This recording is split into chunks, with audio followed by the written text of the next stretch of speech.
वेगवेगळ्या ग्रंथात सीतेच्या जन्म आणि संगोपनाविषयी वेगवेगळ्या गोष्टी आहेत. तरी मोठ्या प्रमाणात विद्वान सीता जनक राजाला शेतात सापडली होती या गोष्टीला दुजोरा देतात.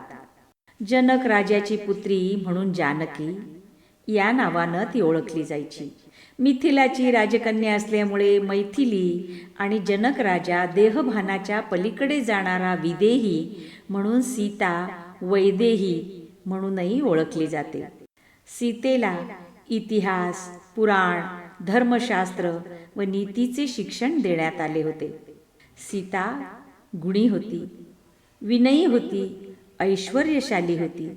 सीतेविषयी बालकांडात लिहिले आहे की जानकी संसाराची निर्मिती करू शकते, परिपालन करू शकते आणि लय पण करू शकते.